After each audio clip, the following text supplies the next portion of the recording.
8-year-old boy looking at that parade, that would be Bruce on the side. He talks about the parade as a kid watching it a little bit. And some of the things, Mayberry State Park, that was Mayberry Tuberculosis Center. So Mr. Mayberry, Stinson Aircraft, he was in there. The Turnbulls, so a lot of the names from around town, they were in that parade at that time. So just to give you an idea. You certainly may.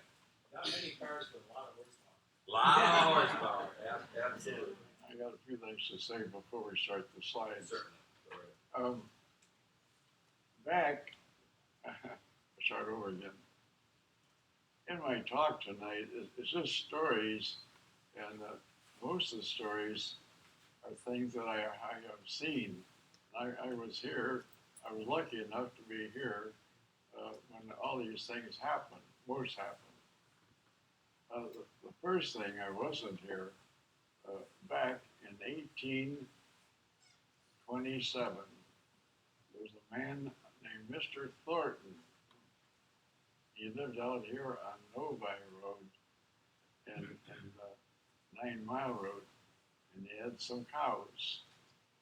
And every day he would milk the cows, and then he would take the milk and put it in big milk cans and bring them into Northville. At that time, Northville was about 500 people. So every one of his customers, he gave them a little jug here.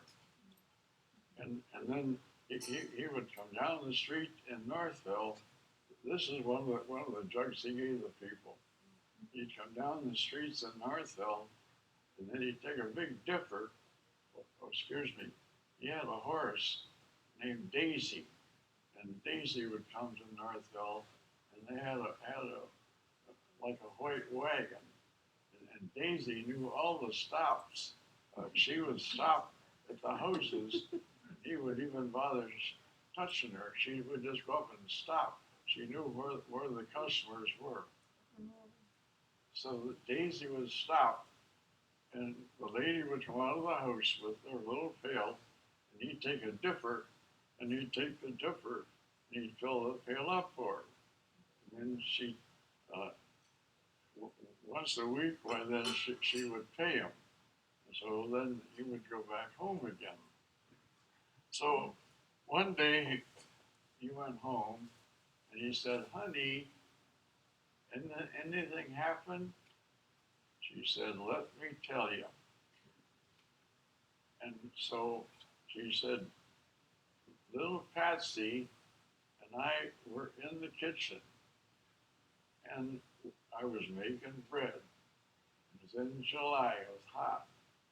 So she said, I opened up the door, and my little daughter, cute little daughter, was 8 years old, said, "Mommy, there's a bear standing in the door." And her mother said, "Oh, no."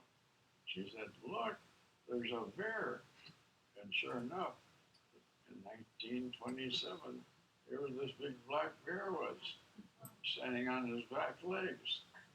And so she had a big jar full of honey. So she said to Patsy, "Get on the ladder and go on up in the second floor. I'm going to hand you the jar of honey. It's wild honey, and I don't want anybody to get the honey." Well, that was a big mistake. So Patsy went up the ladder. Mrs. Thornton handed her the big jar of honey, and luckily, then she went up the ladder. Luckily, there's an axe right there. So as she was going up the ladder, she grabbed the axe and went up the ladder too. She got up the ladder, and here comes the bear up the ladder. So the bear got right to the top of the ladder, and she was a pretty husky 30-year-old lady.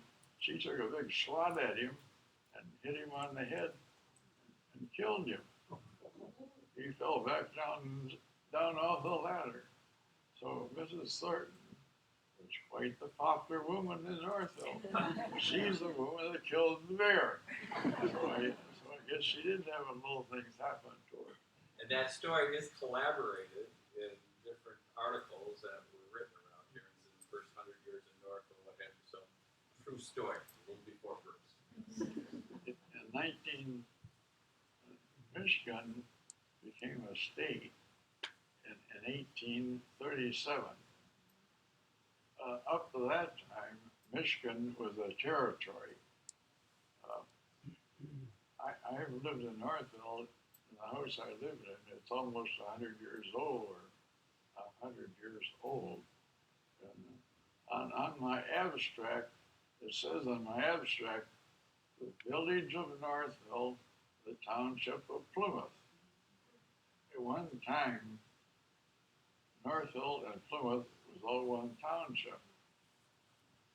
In 1855, Northville and Plymouth got in an argument. Northville said, we want the township in Northville. And Plymouth said, no way, we want the township in Plymouth. So they said, well, I'll tell you what we're gonna do. We're gonna split the township in half. You're gonna have half the township, and you can put your township where you wanna. Take our half of the township, and we'll put ours where we want it. So that is why that Northville is just a half a township, which is very, very unusual. One of the few townships in the state of Michigan with a half a township. So the next thing that happened, the surveyors came through Northville, and they took called baseline, and they put baseline right straight through. This is very, very famous. Off baseline, they laid out all the townships for the whole state of Michigan. So we just think of the township baseline, just baseline, 8 Mile Road, but it's a very, very popular. And they should talk about it more, because the surveyors went through Northville. They couldn't. They came down 8 Mile Road, and with a big hill there and a creek there, they couldn't go straight through. So they went around, and they picked up 8 Mile Road on the other side. But they went from lake to lake.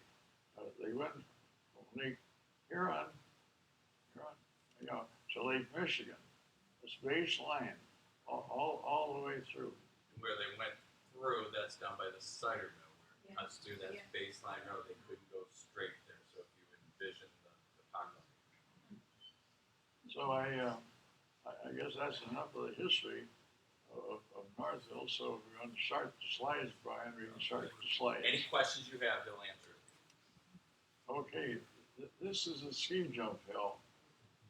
Northville was a ski jump hill, the ski jump capital of the state of Michigan at one time. In 1920 till 1923, they had a ski jump hill. Do you want to tell them where it was, Brian? The ski jump hill was on 7 Mile and Hines Drive. So where Northville Racetrack is, if you're coming from that light just before you get to Hines Drive, it's that hill to the right, and then it's built on top of that hill. The landing strip, so you went down this hill, and where you're heading, you landed by Good Time Party Store and where McDonald Ford is. Envision that nice straight road there. That was the landing strip for the ski jump hill. And when I was a kid, you could still see, a long time ago, you could still see remnants and pieces of metal and wood piled up from these days. But Olympians and other people trained in Northville, my father will tell you about all the people that used to come to Northville. With the ski jump hill in Northville being the capital of ski jumping, it just brought hundreds and thousands of people from Detroit out to Northville, which was good for business. The restaurants, the gas stations, the restaurants ran right out of food. They had so many cars that they lined up from Northville all the way to Farmington Road, Wow. trying to get out to Northville to see the ski jumpers. The best ski jumpers were the Hall brothers, and Henry Hall was the best of the four. At one time, he was out to British Columbia, and he made a jump 229 feet. Now, off this tower here, the tower is about 60 foot high. They would probably go around 100 feet, maybe a little over 100 feet on the jump. But Henry Hall, out in British Columbia, jumped 229 feet. At that time, he was a world champion. He was a world champion ski jumper in the world. And up in Ishpeming, Michigan, right now, why he's in the Hall of Fame up there as being one of the best ski jumpers they've ever had. When I was a little boy here in Northville, we had lots of snow and lots of ice in the winter time. And you never salted the roads. They just put a little bit of gravel at the corners so you could stop your car. So one day it got real icy. And so we'll back up a little bit. On the back of this hill, there's another part of the hill goes down, and they call it the ski jump hill. And when I was a little boy, they would say, "Can you ski?" I say, "Yeah, I can ski." "Can you get down the ski jump hill?" Well, that was the measuring point. If you could go down the ski jump hill, you're pretty good without falling. So anyhow, so I could go down the hill. And they still use the hill right now for tobogganing, right up here off Sheldon Road. So anyhow, So the back of the hill would be Sheldon and 7 Mile that you see from the racetrack. That's the back of the ski jump hill, which you can still go down on a sled. So if you were coming from downtown Northville and the racetrack is on your left-hand side, that hill where they built that nice little walkway, that's the back of the ski jump hill. So they would toboggan down there, and the opposite side, they built that platform on top of that hill to go the opposite direction. When did it stop operating? When did the ski jump hill stop operating? 1920 to 1923. Did it stop in 1923? 1923. 3 years. But then they went to Brighton from Northville. One day, there was a real bad ice storm. There's no snow, just ice. So I was about 12. I thought, well, I guess I'll put my ice skates on and go skating. We lived down on Fairbrook Street, just a block from the racetrack. So I put my skates on. I skated right down the street, just a sheet of ice. And I thought, well, I guess I'll go up ski jump hill. I went up the ski jump hill and I got up there. Of course, you had to go this way to get up the hill. So I got on the top of the hill, and I thought, how stupid are you? Now you got to come down. And boy, if you come down and fall, you're going to cut yourself up. So anyhow, so I got coming down that big hill. I was going so fast that tears were running out of my eyes, and it's bumpy. But I made it without falling. Praise the Lord. Anyhow, so that was one thing that was rather interesting. Another thing that we all used to do, I'd get my mother to get the car out, and we'd put a couple of clotheslines on it. And my sister and my sister was 2 years older than I would, and we'd get on our skis, and we'd go skiing behind the car. And Not like water skiing, but behind a car. And she'd pull us all the way down through Hines Parkway Drive, and we'd be on the skis, and everything was fine, but we'd come to the curves, and there's always a big sign along the road that says curve. We'd have to take the rope and flip it over top of the curve sign, then go way out and on their skis. So we went down there one day, and my sister said, "I've had enough." So my mother said, "Well, how about you, Bruce?" I said, "No, I'm going to ski a little bit more." So she brought us back down on one of the side roads, coming back to Northville, and I saw this big pile of snow. I thought, "Oh boy, I'm going to hit that big pile of snow, and I'm going to jump off that big pile of snow." It was down in the ditch, and I was getting ready to jump, and it wasn't snow at all. It was a roll of fence wire. So I went flying into the fence wire, probably only going maybe 10 or 15 miles an hour. Before I hit that fence wire, and I went airborne. And of course, just took my skis and snapped it right in half. And so my mother looked in the mirror and saw what was happening. She stopped. She said, "Have you had enough?" I've had enough. So we had a lot of enjoyment in the winter time with the snow. And if you go by his house today, he lives on 365 Eaton Drive. For the Christmas display, his skis from the 1930s are there with the spotlight on them. Old wood skis. So the same skis after he broke that set. That's a new pair I had to replace. Okay, I think that's enough, right? Okay, this is the Wayne County Fair.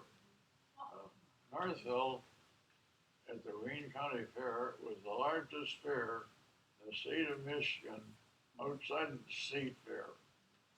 Like, this was the 5-day fair. It would go Monday, Tuesday, Wednesday, Thursday, Friday, Saturday. So this was the midway here. The midway right there, the first one, they had a big sign up, half man, half woman. So I took my 10 cents to go up there to see it. They wouldn't let me in. It was adults only, half man, half woman. But it was a big fair, and they had a racetrack, and then every day they would have a vaudeville show. And they'd have beautiful dancers and singers on the vaudeville show, and they'd have races, harness races all day long. They'd also have baseball games going on, and then at night they'd have a vaudeville show again, and then up until 10 o'clock at night, and then they'd have fireworks. And my father had a booth down there because he was in business, and so I had free tickets. So I'd go down there every day about 8 o'clock in the morning, and I'd stay till 11 o'clock at night. Not only me, but all the kids in Northville, the same thing. But they had a barn for the chickens, they had a barn for the pigs, they had a barn for the horses, they had a barn for the cows. It was really a big and a wonderful fair. And like I said, it's the second biggest fair in the state of Michigan. You can see even Ford did displays back then, right? Up there. Ford. Of course, they had, oh, excuse me, one more. They also had the merry-go-round and they had everything else. One thing I forgot. I was a senior in high school, and we wanted to raise some money to go to Washington, D.C. When we graduated out of Northville High School. So I called up the tent company, and they brought a tent over, and we rented a space, and we sold hot dogs and hamburgers, and our mothers brought down pies and cakes, and Mrs. Ida B. Cook, she was our sponsor. They named Cook School after her. And so when we got all done, we made $750. And that was an awful lot of money at that time, back in 1936 and 37. And of course, later on, we did go to Washington.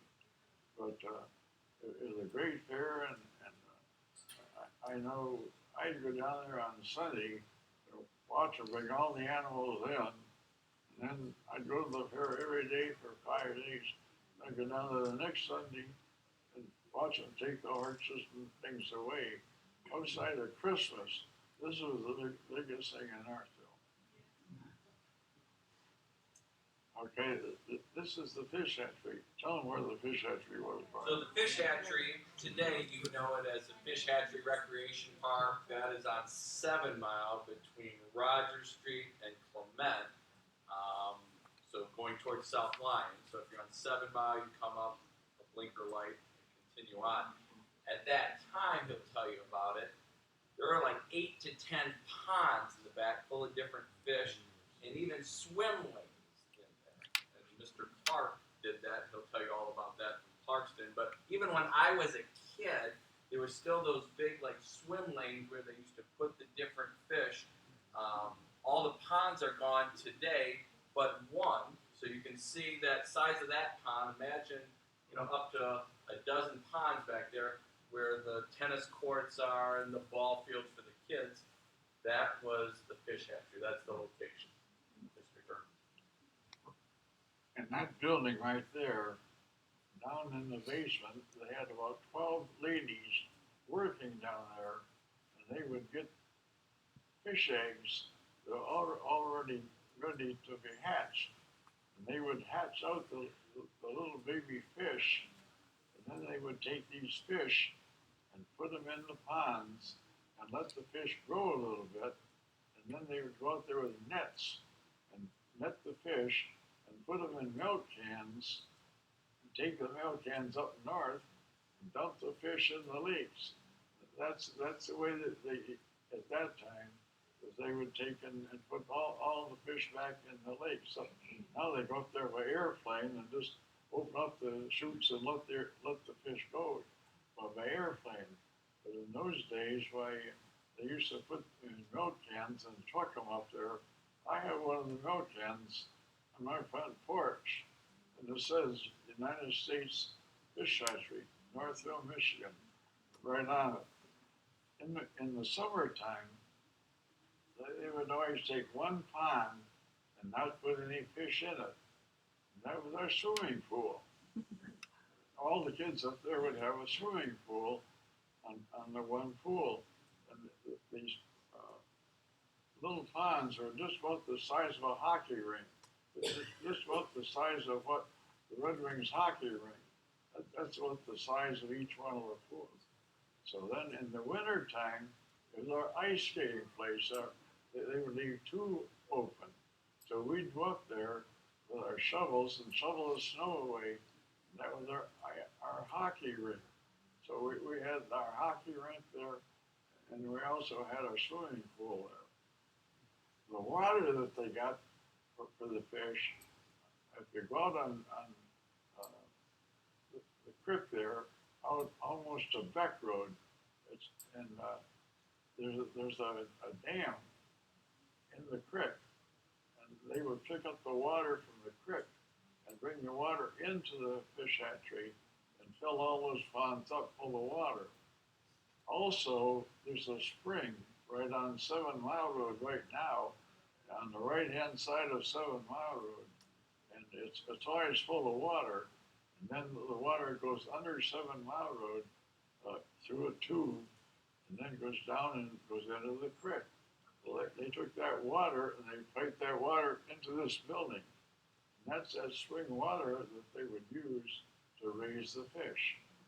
And the spring was going in those days, back in the 30s, it's still going today.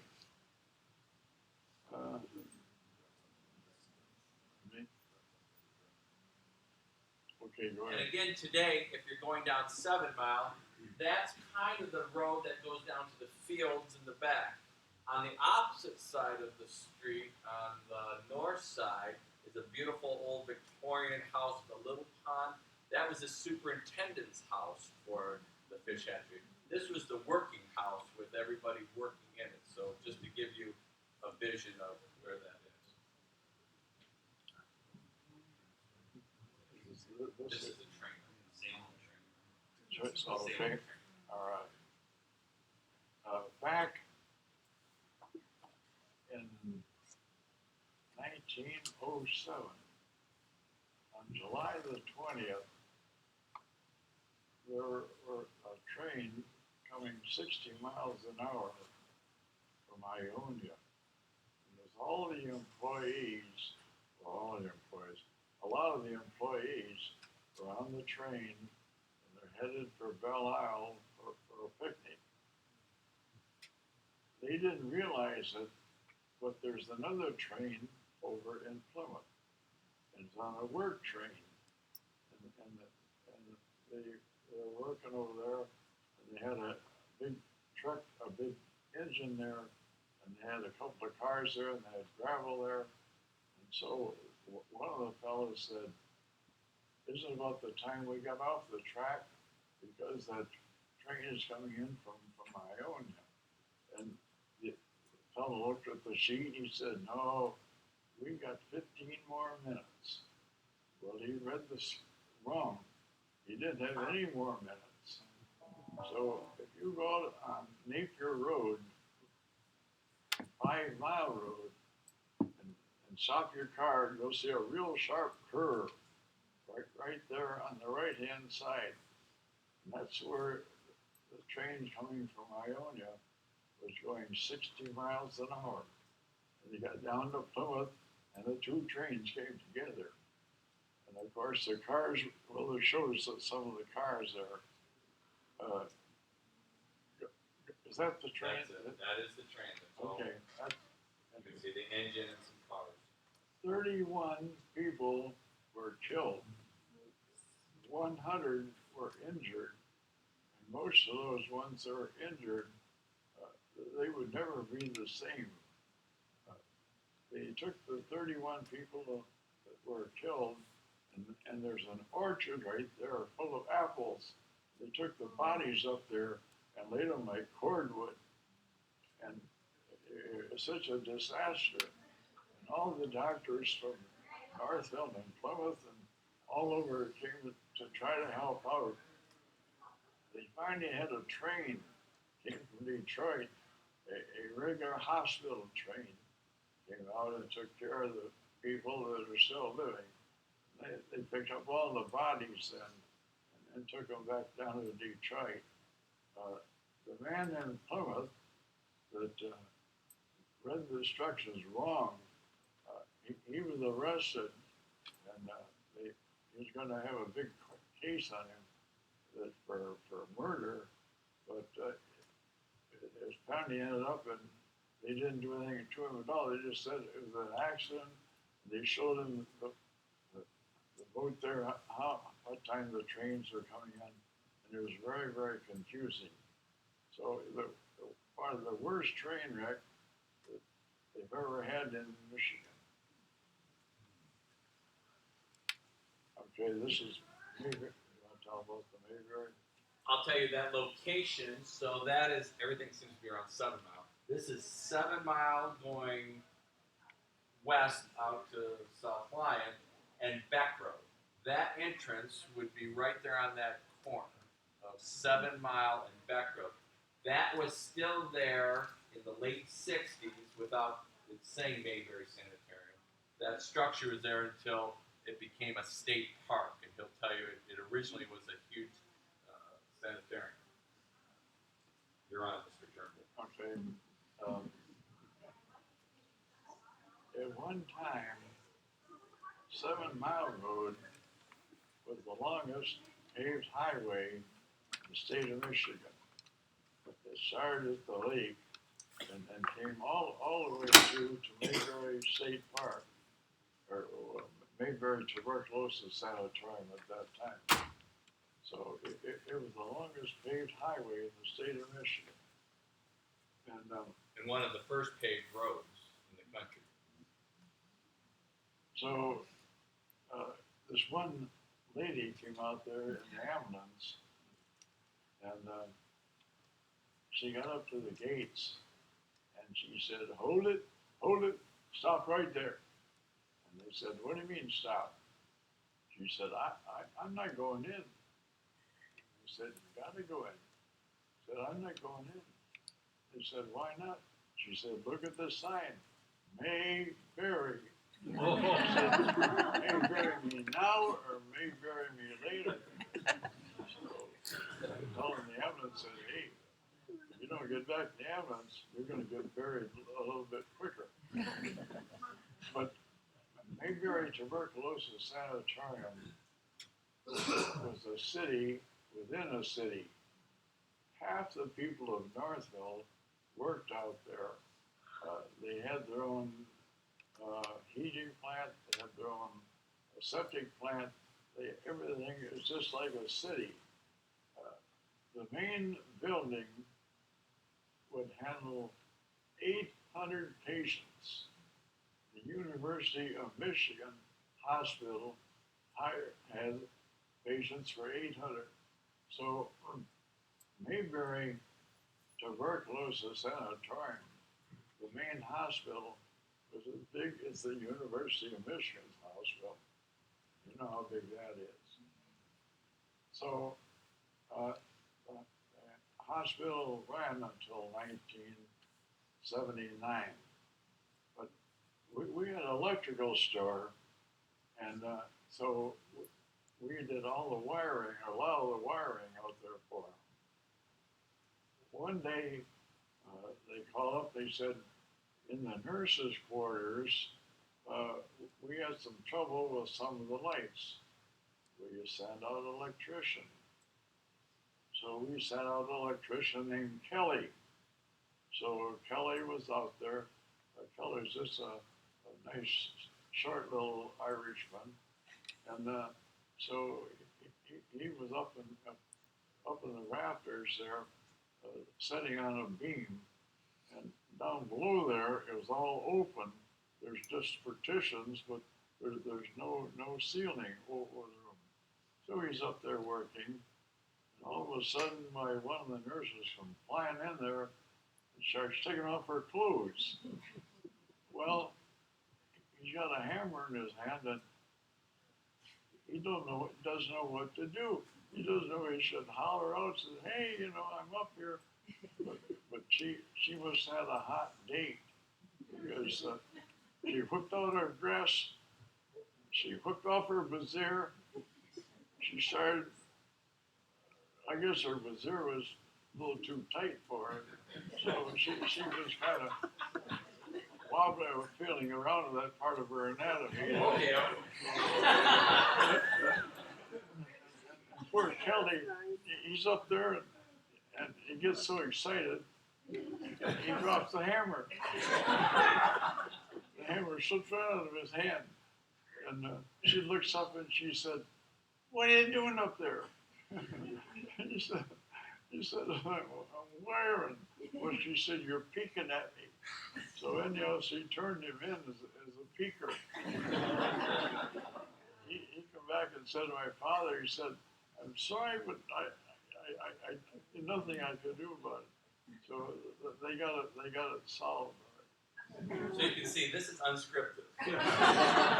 If you ever go out to Mayberry and walk around, they have different plaques where different buildings used to be. So there's a children's section, the nurses' quarters, the main area.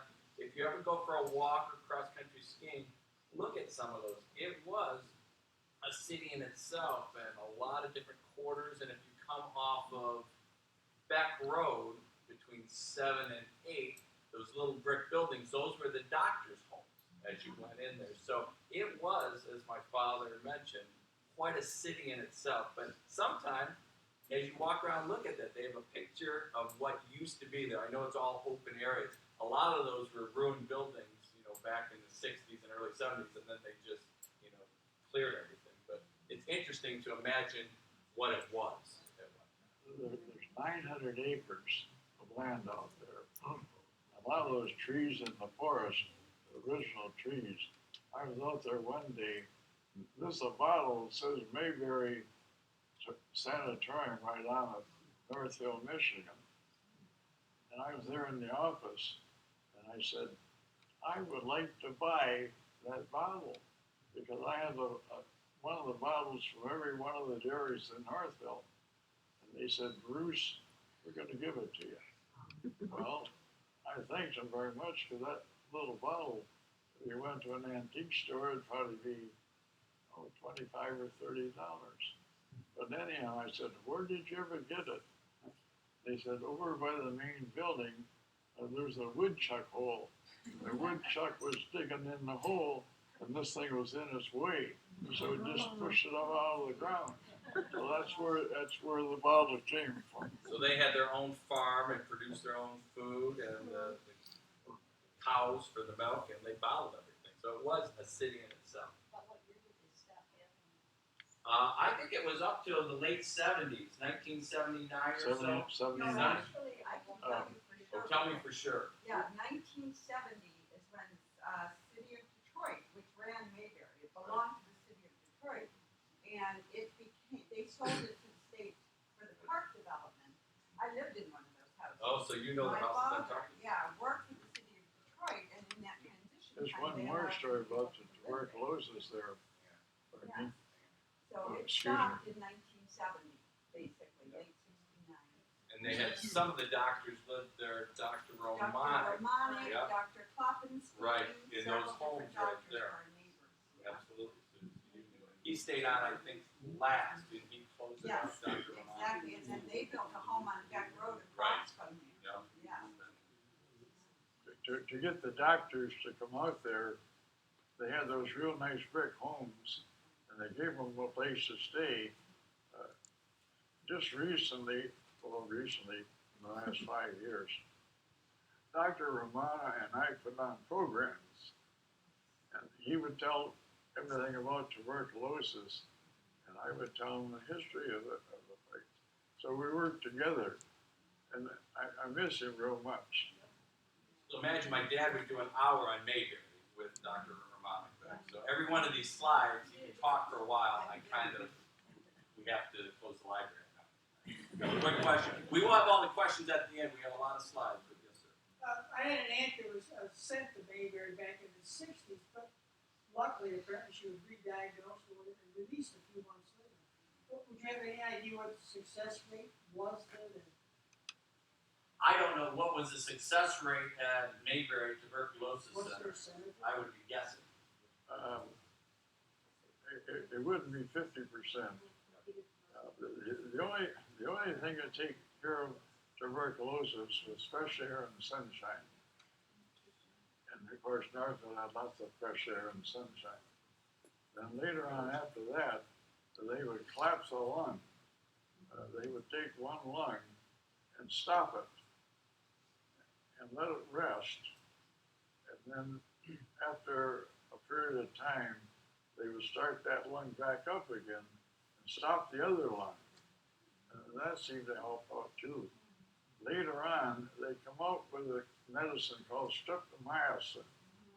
And as soon as they come out with streptomycin, that more or less controls tuberculosis.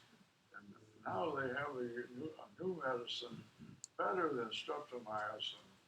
And so there's still a lot of tuberculosis in the cities because the people just don't eat well enough, they don't get enough sunshine, and so there's still a lot of tuberculosis in the cities. In the suburbs, we're lucky we got the fresh air and sunshine. So about 50%. The success rate was good. I remember my parents and my grandparents mentioning that doctors, nurses, and researchers came from all over to have a chance to visit there or work there for a while because they were renowned as having a good result, and just go back to their area and set up a place similar to Mayberry. It was the center. It was the epicenter for learning on tuberculosis, and they came up with those things like collapsing a lung and other things, and people would come to train. There was different centers, but that was quite a city in itself, so I understand. Just one more quick story about there. In 1979, I started getting excuse me, we had a North electric shop in Northville. My father and I, he was an electrician, and he had 4 electricians working for him. I was the manager of the store, and And I did all the selling, and I had 4 salesmen working for me. And so at one time we had about 12 people working at the Northville Electric shop. But I started getting phone calls from Detroit. Would you take a television set out to Mayberry Tuberculosis Sanitarium? I say, yes, send me a check. I tell them what I was selling, nice little Motorola televisions, that's plus Zenith and Teleco and all that.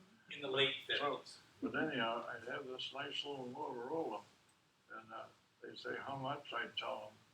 So they send me a check. So the first time I got a check, I said to one of the employees, I got a job for you today. They said, what? I said, run this TV out to the Mayberry Tuberculosis Sanitarium and take it into a patient and hook it up for him. They looked at me and said, Bruce, you want to take that TV out there to Mayberry? I said, yeah. I said, go on, take it out.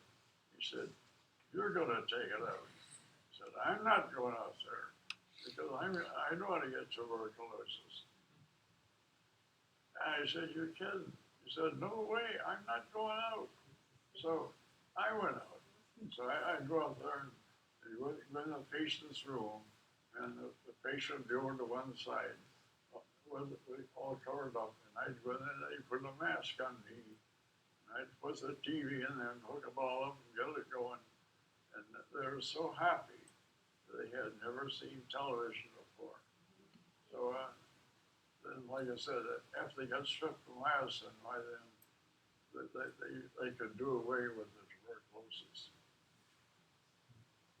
The plane crash. Okay. This airplane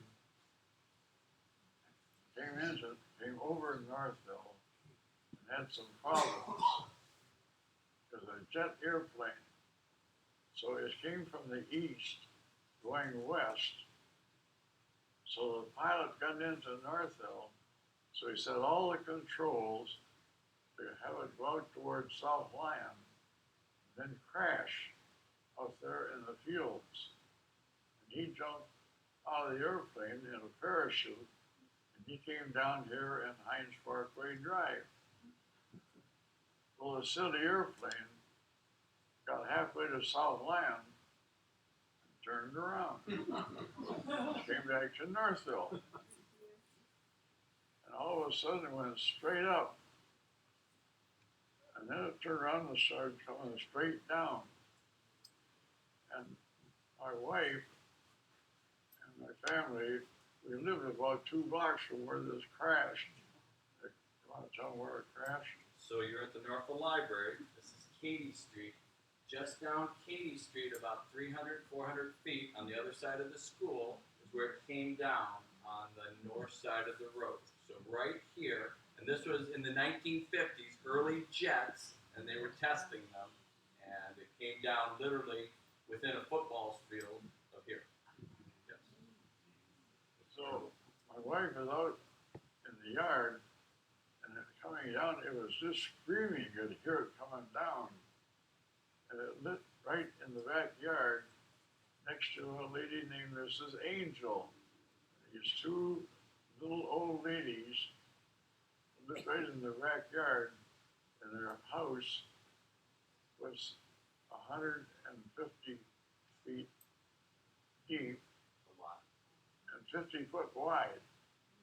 Well, the jet airplane's wings are 50 foot wide. And the plane landed right exactly in our garden, right exactly in the middle.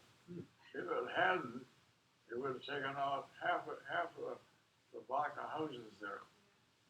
When that plane hit so hard, it knocked a hole in the ground over 10 feet deep.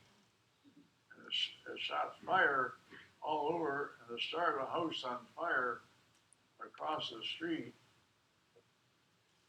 They notified the chief of police. And he said, the chief of police said, well, where was the crash? And he told him, he said, oh my God. That's right out in my backyard. He lived over on Rogers Street. So he got in his police car and came down there, and he said, my two little children were probably out in the backyard. And they were. And and both the little children were on fire. And so he said to his little boy, why didn't you run and get out of the way? And the little boy said, well, Daddy, he said, I did, but my sister had her foot caught underneath a tree and a root, and she was hollering at me. So I went back to get her. And that's when the plane hit. So they rushed to the University of Michigan Hospital. They both lived, but they had very, very bad burns. And just a story to follow up on that, Mrs. Angel. Oh, yeah, go ahead, you tell them that. So we were at the Methodist church, my father was, I'm the slide man, and we're a couple hundred people, and he told this story. And Jean Angel goes to the Methodist church. This was in the back of her mother-in-law's house. She was a bank teller downtown, and somebody called the bank and said, there's a fire, there's a plane that crashed in your mother-in-law's backyard. So she heard the story from my dad, and she said she ran all the way from the bank in high heels. She's not much of a runner anymore, but she told us about how she ran because she thought somebody was injured. But you know, it kind of evoked memories and what have you. She was pretty emotional when Mr. Turnbull was talking about that. So that's Mrs. Angel. Back in the early days, they thought to cure any disease like smoking, taking dope, if you take gold treatments, why it make you better. So Northville at one time with the gold cure treatment in the state of Michigan. The house that the doctor lived in was the Blue House right here on Main Street, right across from the old high school, the old school. The old village school, right on Main Street. What year? Yeah, this was down almost Griswold Street. This was down by Griswold and Main Street, and people would come in there by the week and pay the money by the week. And it was almost like a dormitory, and take the gold treatments and make them all better. And it was pretty expensive. It was like $25 a week for room and board and treatments. That was quite a lot of money in those days. I believe the 20s to the 30s, whoever just said that. We can find out for sure. What did you inject in your blood? Liquid gold or what? I think you would take gold, little tablets, like little pieces of gold, correct? Right. Yep. Well, supposedly. Sometimes they were grind them, sometimes they'd be little capsules, sometimes they'd be little like pills, supposedly. Nobody died from it. I don't think anybody was cured from it, but nobody died from it. Just recently, I was talking recently, in the last 10 years, I was talking with a fellow and I said, what are you doing today? He said, I got to go to the University of Michigan and take some gold treatments. So they're still using gold in some tablets for some medication.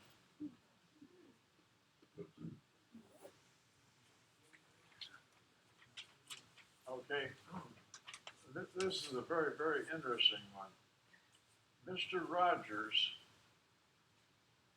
in his laboratory, he found out how to condense milk.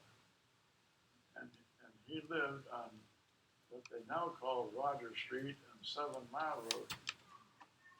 He was the first man in the world to find out in his laboratories how to take milk and condense it in little cans. And so he became very, very rich. And his business was so good, he moved from there over on Base Line Road, over by the cider mill, right across the road from the cider mill. That's where this building was. So the cider mill would be on the opposite side of that building. So this is down Baseline Road. If you envision, there's a creek right there. If you ever go down on that curve of the road. So they named Rogers Street after Mr. Rogers. He was such a famous man.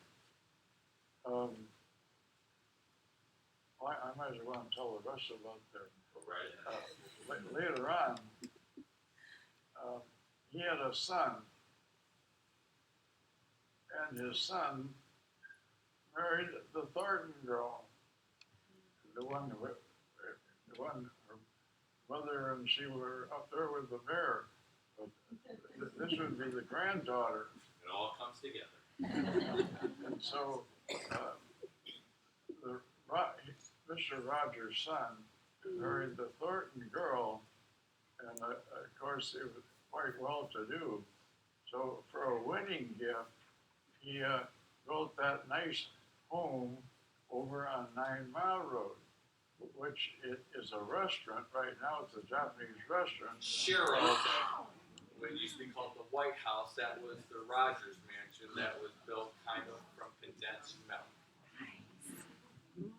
So then he had a very lovely daughter who was going to get married, and he said, "Honey, why don't you get married here in my house?" And she said, "Well, I've always imagined coming down the stairway and having a nice big wide stairway, and that's what I like to have." He said, "If you'll get married in my house, I'll build a stairway for you, a nice, beautiful stairway." So he went ahead and built the beautiful stairway, and then she eloped. Broke his heart. So if you go to the restaurant, you go in the door, and here's this beautiful stairway. She never used it. Poor Mr. Rogers.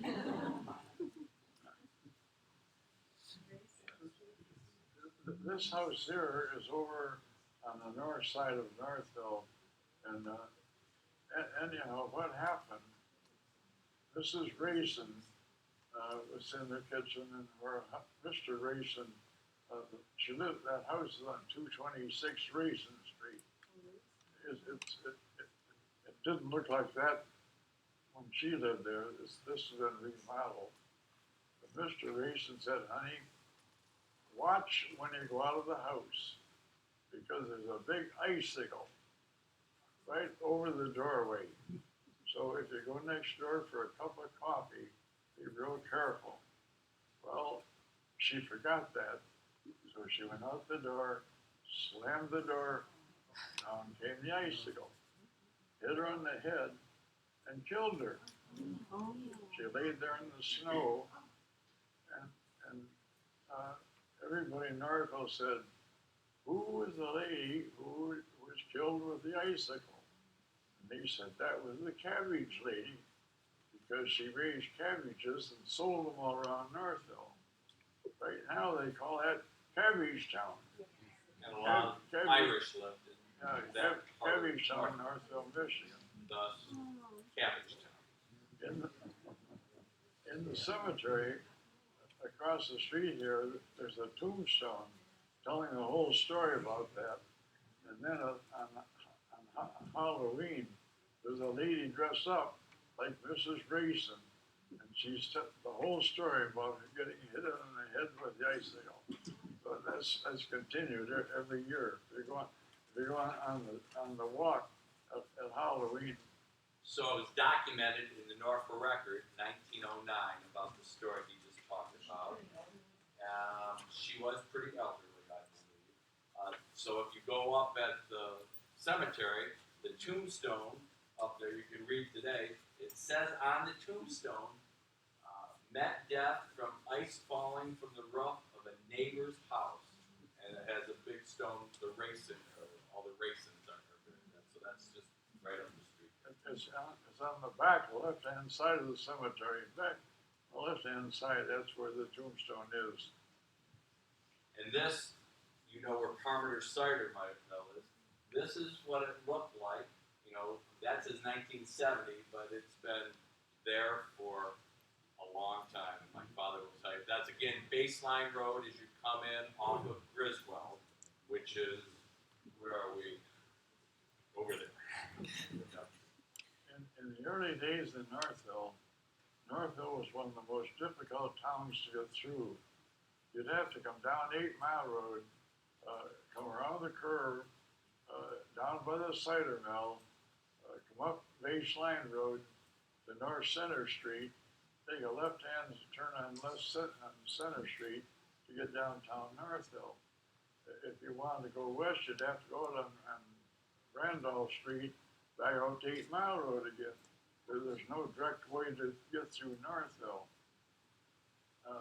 But this is the cider mill, and the man who started the cider mill, his nickname was Cider, and he came out of the Civil War in 1855. Well, the war was 1855, and he took his bonus money and he started the cider mill, Parmenter Cider Mill, and of course it's still going today.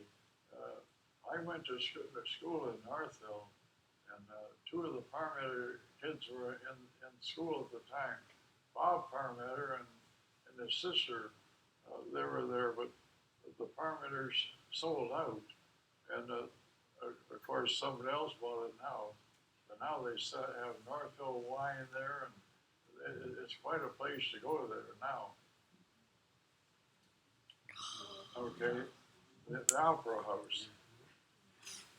At one time, Northville had the best and the most beautiful opera house of any place around.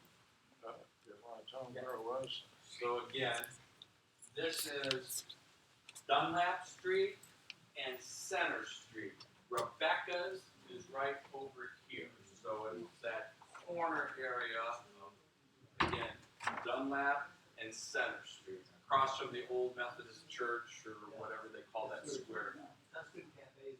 Yeah, Tuscan Cafe is not in this building, but you're right. Tuscan Cafe would be right about here. So, pardon me, you probably know Tuscan Cafe. This was a 3-story building, and to go up to the Opera House, you had to go up steps. There's a store on the left, a store on the right, and the stairway was in the middle. And this go all the way up to the 3rd floor, and the Opera House would hold 800 people. So it was a beautiful building, and there's a beautiful stage up there, a beautiful balcony up there, and in 1965, they had a showing of the Opera House, and then it was condemned, and then they're going to sell it. And so I was up there to see it in 1965, but I had beat them to it.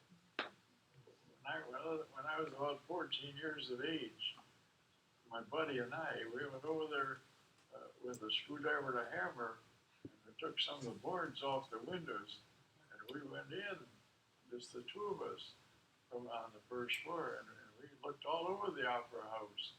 And on the stage, I thought it was a big eagle up on the stage, all painted, but it's an owl. It wasn't an eagle, it was an owl. But anyhow, then we came down and we took our hammer and nailed all the boards back up again.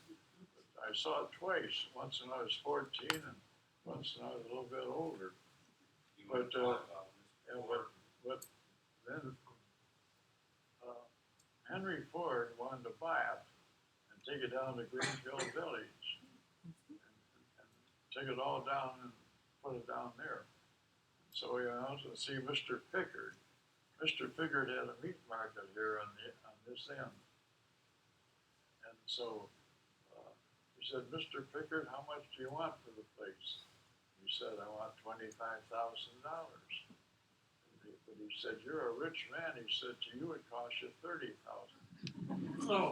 So Mr. Ford, being what he is and what a wonderful man he was, he said, hey, before I give you $30,000, you can take the place brick by brick and haul it away. And that's exactly what they did. They took it down brick by brick and hauled it away. So, anyhow, Mr. Ford does have a real nice opera house in Greenfield Village, but it's not ours, it's somebody else's. Okay.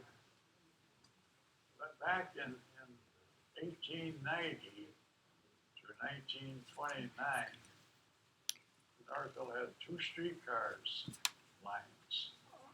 They had one streetcar line that went from Detroit to Wayne, and then to Plymouth, and then to Northville. They had another streetcar line went from Northville to Farmington, and then right down Grand River, right downtown Detroit. They had streetcars out of Northville every hour on the hour, which was really fast transportation. When I was a little guy, my sister and I and my mother, we used to get on the streetcar and go over to Pontiac to visit my grandmother. My mother used to always say, well, when you get in Farmington, get a transfer, a little piece of paper, and then you could take that paper and go on for free on over to Pontiac. So we'd spend the day with my grandmother, and then we'd come back to Northville in the streetcar.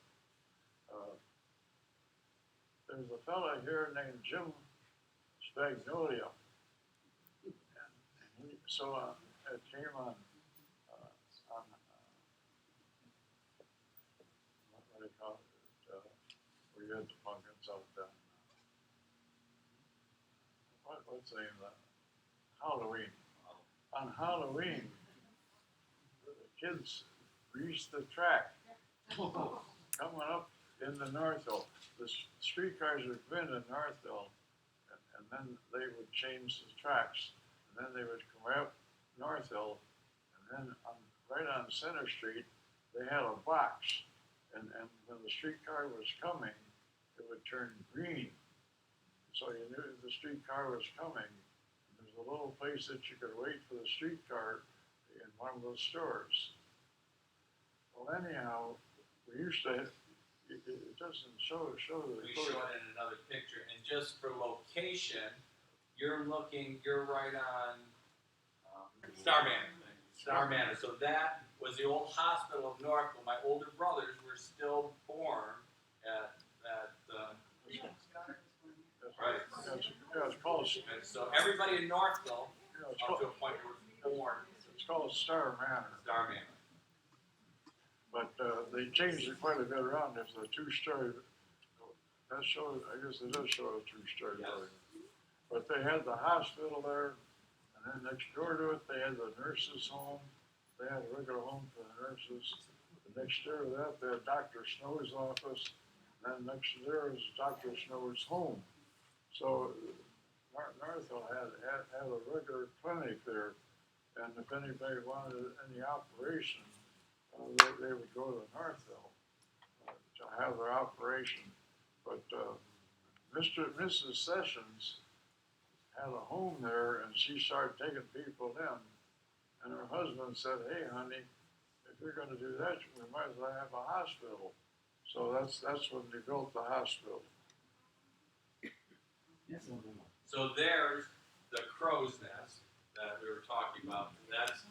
You are looking from bricks would be over here. This is Long's building there, kind of from the center, the city hall. You're looking down Main Street. This is Center Street for Sheldon, and those trolleys that you were just looking at would be coming up from the other way, and they knocked this over.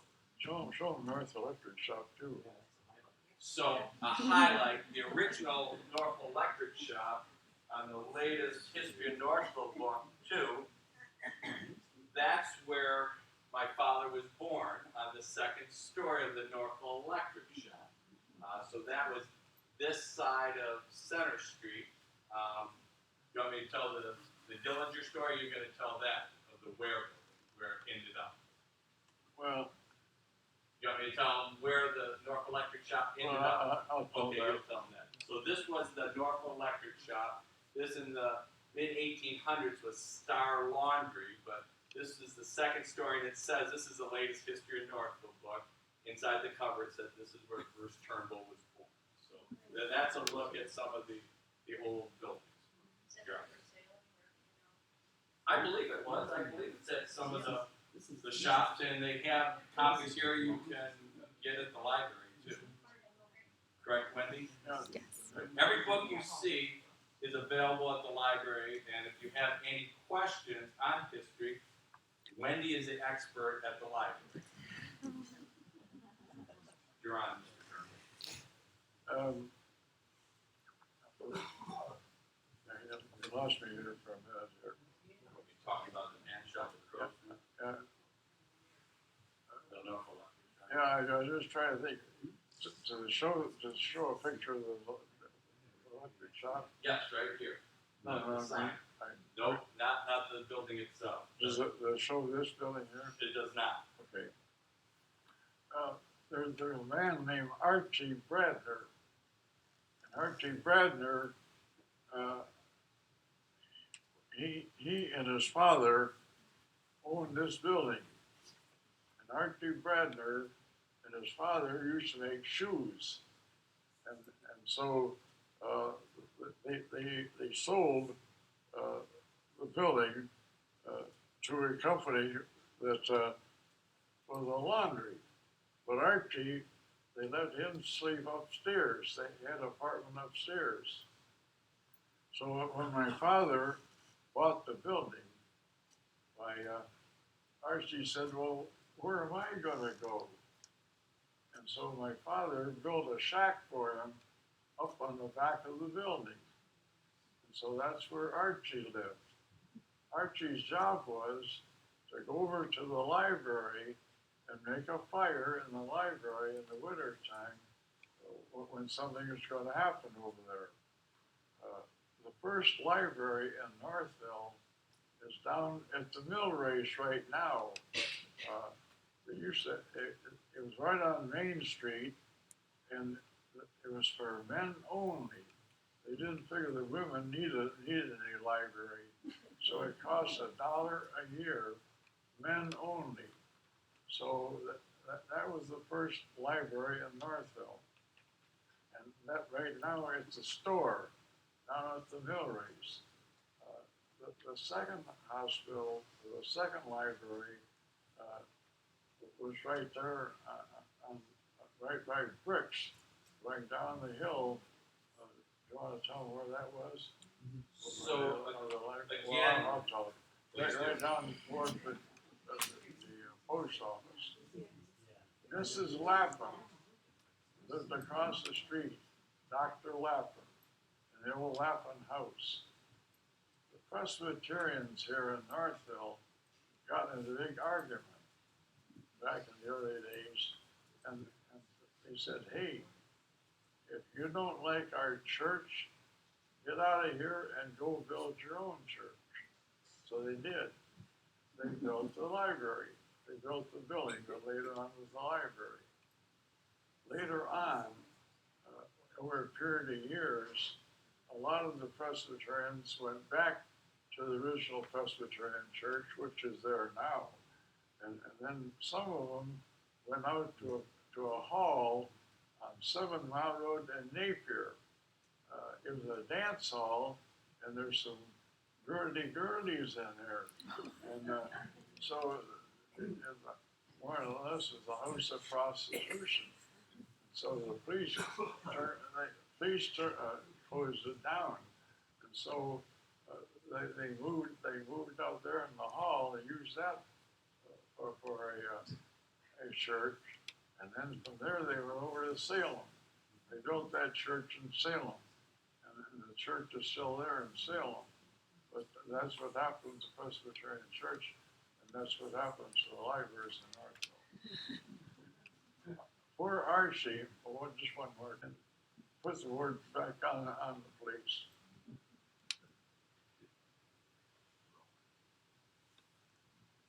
Silver Springs. Okay. In in the early days, they had a beautiful spring there. Tell them where it was, Brian. So the spring was right down where the well is, the Northville well, down by the railroad station was on the other side of the road. Northville Silver Spring water was like the absolute pure spring water. This was a high-end water, kind of bubbly, all full of minerals. They would serve it on all the trains, it was the high-end water. So this is down there by the original train station, correct? On the opposite side of the train station. Oh, on Northville Road, down by where the well is, where today you come in and it's a Chamber of Commerce area. So if that makes sense, if where the road turns in that area. It's right there where they fix cars now. That fellow has a car. Anyhow, the water was so good that they would take it in big 5-gallon containers and take it into Detroit and put it in J.L. Hudson building and all the different stores in Detroit. And a sign right on it. This is, people would drink the water and they would cool it.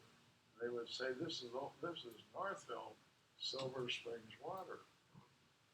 The trains used to come down through Northville, and then the dining car, they would have a sign up, we serve only Northville Silver Springs water.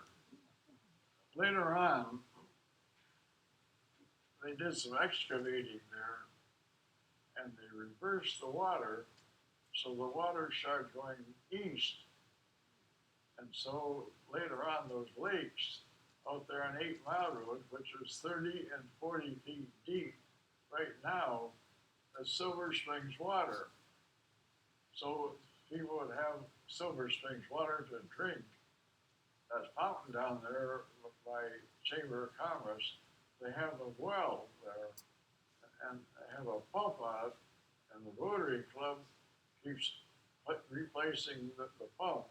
So they went down there 40 feet to hit the same Silver Springs water.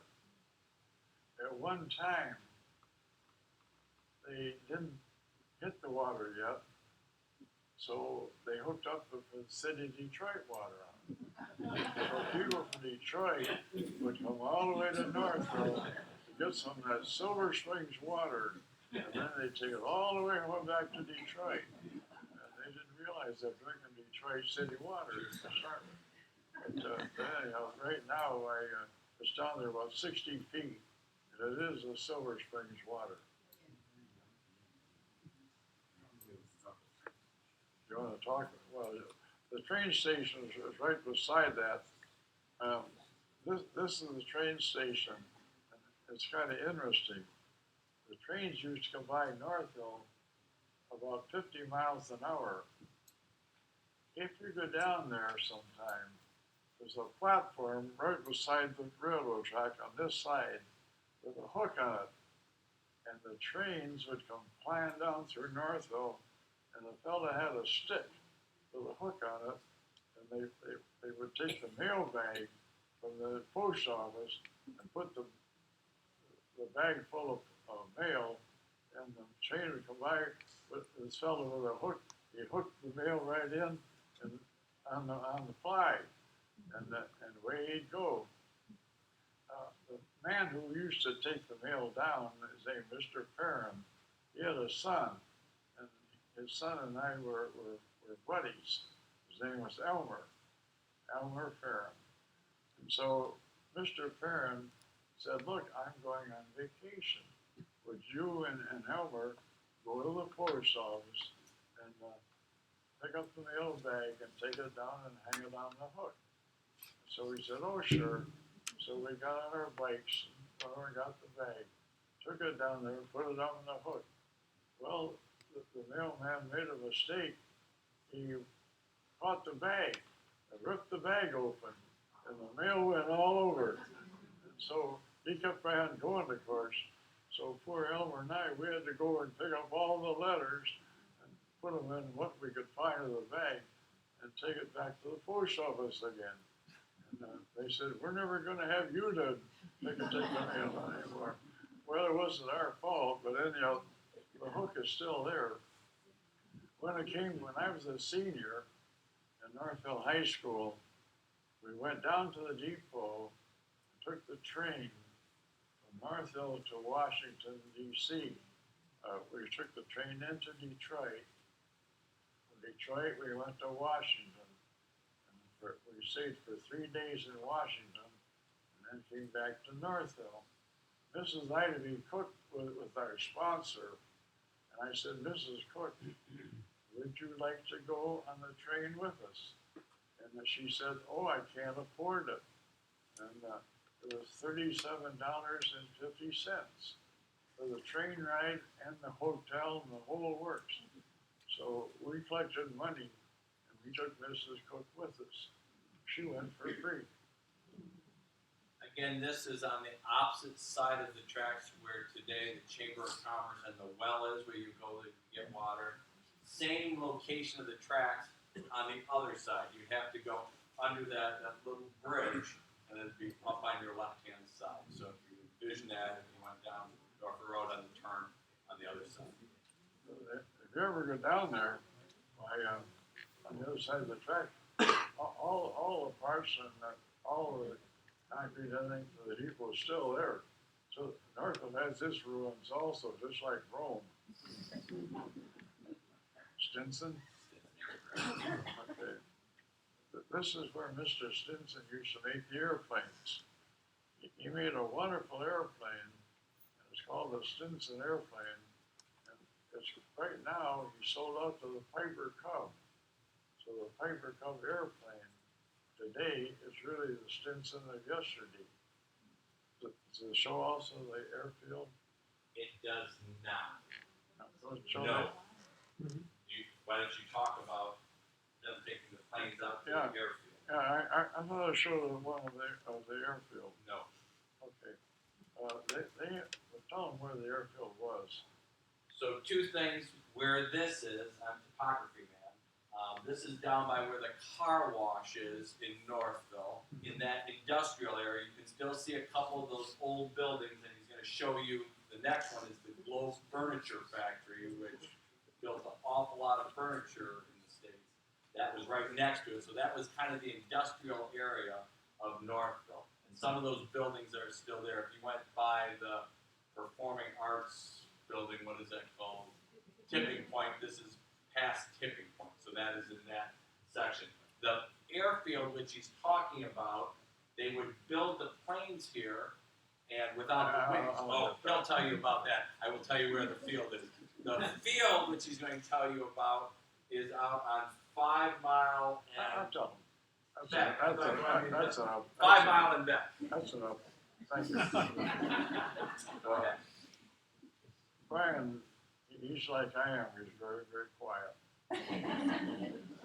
They used to take the airplanes, make them down there on Katy Street, leave the wing off, and haul them up on Wing Street, or haul them up on Katy Street with a little truck, and take them out on 7 Mile Road to Beck Road. And the airfield was on the corner of Beck Road and 6 Mile Road. And then they would put the wing on the airplane, and then Mr. Stinson would go out there and fly it around and make sure it was okay. Mr. Stinson used to like to drink a little bit. So he would come back over to Northville, and sometimes he'd be going loop-de-loop-de-loop around Northville. We'd say, yeah, Mr. Stinson, he's pretty looped. So he'd been drinking a little bit, but he was trying the airplanes out before he sold them.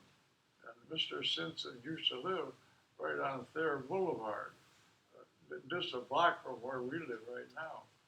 And so one day, my father came home from church and said, come on, we're going to go out to the airfield. And I said, why? He said, there's a lady named Amelia Earhart is going to come out to the airfield. I said, well, who's Amelia Earhart? He said, well, she's the finest air pilot in the world, and she's going to try to take her airplanes and go around the world in an airplane. So I said, oh, okay. So out we went, and so we had to wait for a while, so my father said, would you like to go for a ride on an airplane? And I said, oh, that'd be fine. So we paid $5. So it was an open airplane. So the pilot was up in front, and my father and I was sitting on my father's lap. And I was so scared because it was so noisy. All I could see was only instruments. And my father kept saying, look down, look down. He wanted me to get my $5 worth. I was so scared I couldn't even have looked down. But we came down and pretty soon Amelia Earhart came in on her airplane, a real nice little airplane. She got off the airplane, got on the wing, and she waved to everybody. And then she took off her airplane and took off for California. Of course, you know the story from there. They never have found for sure whatever happened to her. But she died, and I always thought that before Pearl Harbor, that she flew over some of the islands, and the Japanese saw her, and the Japanese shot her down. And that was my own theory. But even today, they still have never found Amelia Earhart. But they made so many airplanes here, the business was so good, they transferred from here to Wayne. And that's where they ended up with the Stinson Aircraft Company right in Wayne. If you want to see a Stinson airplane, go down to Greenfield Village. They got one hanging there. It's a yellow one, painted yellow. It's hanging from the ceiling in Greenfield Village. Henry Ford Museum, one of those that are in the rafters, is they have two, I believe, and they display one at a time. Which corner that airfield is on? I see it. Yeah, It says 6 and back, but which? Yeah, it was on the, let me think, the northwest corner. In fact, there was a ball field there later on that we used to play softball on part of that, depending on how long you've been in Northville. So I believe that was part of the time, but on the northwest corner. That was Thompson Field. What's that? I think it was called Thompson Field. But yeah, and Thompson Field was the ball field. Absolutely. Was it northwest or southwest? Northwest. Northwest, Northwest, really? I believe so. But it wasn't around the corner. There's a subdivision between. Say that again, pardon There's me? a subdivision to the east of where the ballpark was, Right. and there's a gravel pit to the west, actually, in Right. North So Lake. many of you, if you lived out there and know any better, you can tell Bruce. Just one thing more. Yes. Eddie Stinson was flying over to Chicago, and he ran out of gas. He came to a golf course, and he thought he'd land on the golf course, but he didn't see the flagpole. So he came into the golf course and hit the flagpole with one of his wings and killed him. And that's where Eddie Stinson died from an accident on the golf course. Okay. Every section of Northville's got a name for it. They call this Bealtown. Down in Bealtown, you know, everybody knows where Bealtown is, down there by the Chamber of Commerce. Mr. Beal, he was the manager of the Globe Furniture Factory. They made beautiful, beautiful furniture there, church furniture. They also made desks, school desks, made them by the thousand. If you go to an antique store and see a school desk and has a globe on it, like a world globe, that was made in Northville, Michigan. I have one in my house upstairs in one of the bedrooms from the Globe Furniture Company. But Mr. Beal was also a Methodist. We'll tell more about that later on when we get to the Methodist Church.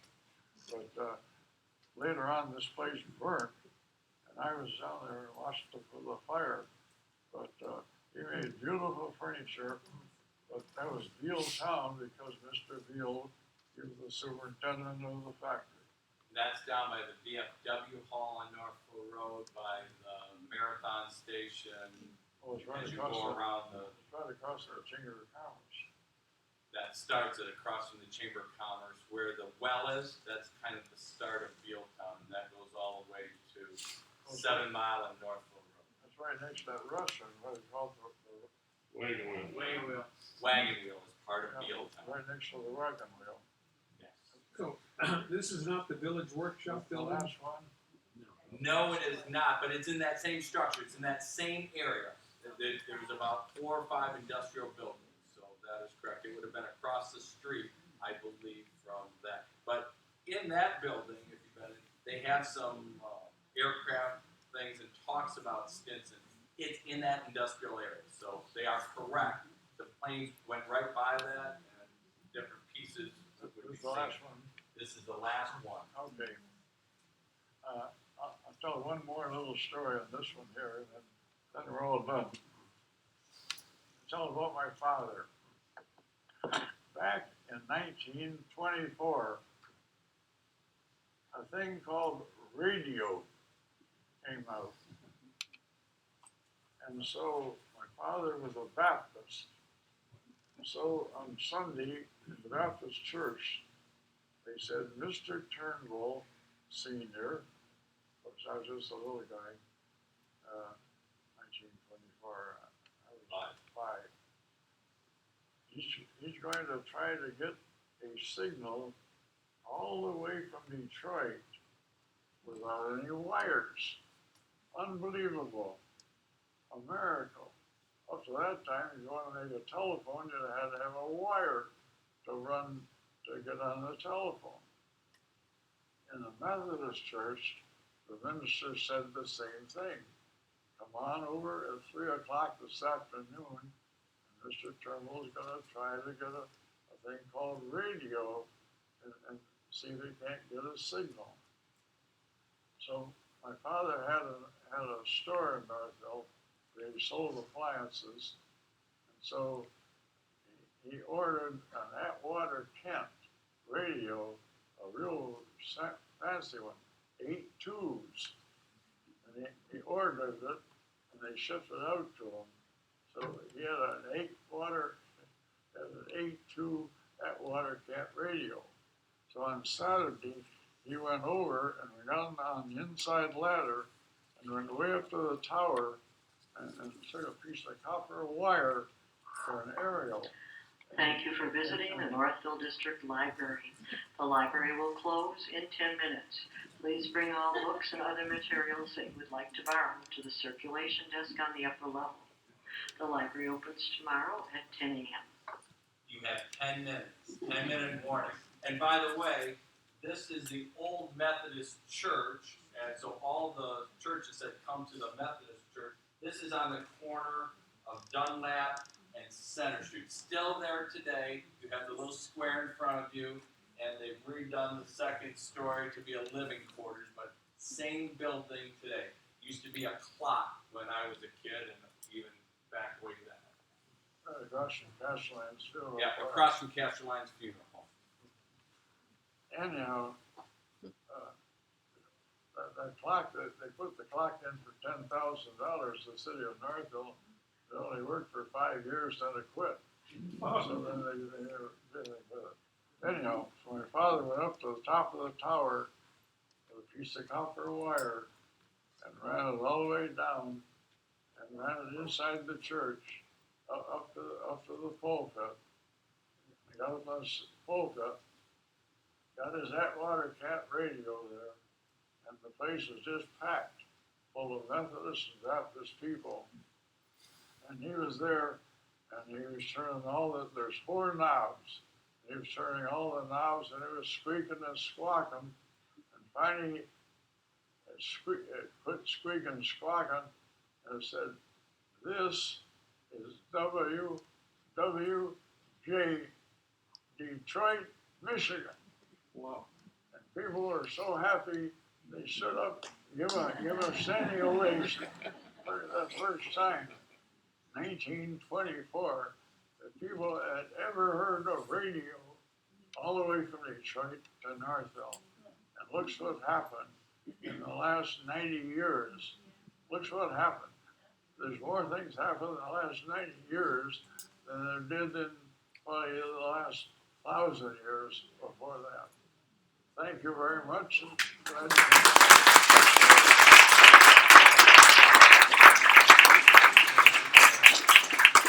you have any questions, we have 9 minutes, I believe, says the library. Yes, first. I'd like to hear about Bruce being president of the senior class in 1937, what his responsibilities were, how large the class was. So, the question is, tell us about being the class president of 1937, and what did you have to do, and what was that involved, and how many people? My mother was the valedictorian of 36, and he was the president of 37, so she was a much older woman. I was in Culture. Where's that question? Right there in the hat. Right there. Martha Neal. Martha Neal. Martha Neal. So she wants to know about you being the president of your class. I wanted to go to the senior prom. And I wanted to show off. I wanted to wear a tuxedo. Nobody wore tuxedos those days. A man named Orlo Owen in Northville had a tuxedo in his window. It was $28. And I didn't have any $28. So one morning my mother said to my father, if Bruce doesn't feed those chickens, everybody had chickens, you're gonna have to get rid of them. Oh, hey, I can do something. So I went downtown to Mr. Hill. I said, are you buying chickens? He said, yeah. He said, how many you got? I said, I got 24 chickens and a rooster. Well, he said, not the rooster, just the chickens. And I said, okay, I'll be right back with them. So I went down and caught all the 24 chickens and put them in bags and took them up to Mr. Hill.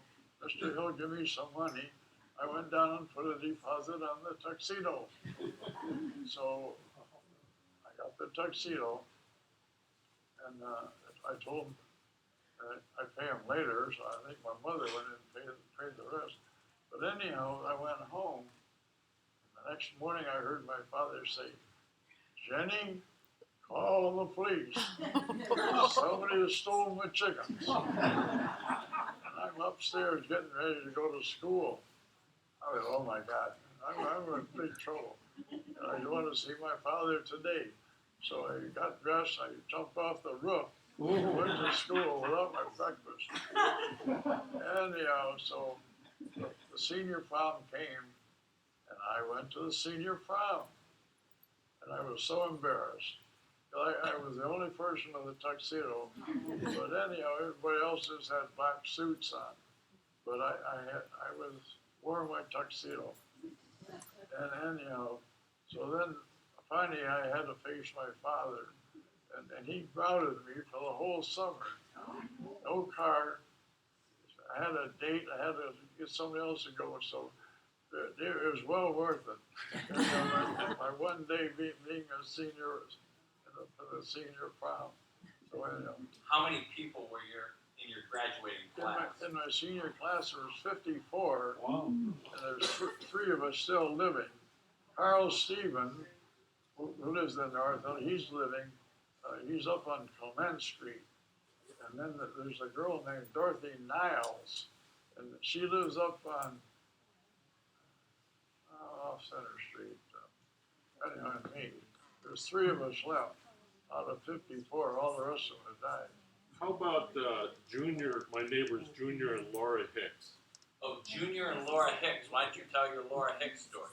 Yes, you know Junior and Laura Hicks. He knows them very well. I know Laura Hicks real well. She was in the class or no? What class was she in, and how do you know her? Laura Hicks lived on South Wing Street, and she and her father and her mother and her brother, and we lived on Fairbrook Street, and where we lived on 222 Fairbrook, I would walk right by her house every day. The Bolton house, her name was Bolton. And I'd walk right by her house every day. Her mother thought I'd be a good date for her mother. Her mother thought I'd be a good date for her daughter, Laura. So every day I'd hear her mother say, "Come on, Laura, hurry up, here comes Bruce." So then Laura and I would walk to school together. Anyhow, but it never worked out that way. And then later on, I knew Laura and I knew Junior for years. And then later on, Laura she got the Chamber of Commerce Person of the Year. And then when she got it, then I got it right afterwards. So then Laura gave it to me. She passed the Person of the Year for the Northville and Northville Township, which is the biggest honor there is, because there's 25,000 people in the township and 7,000 in Northville.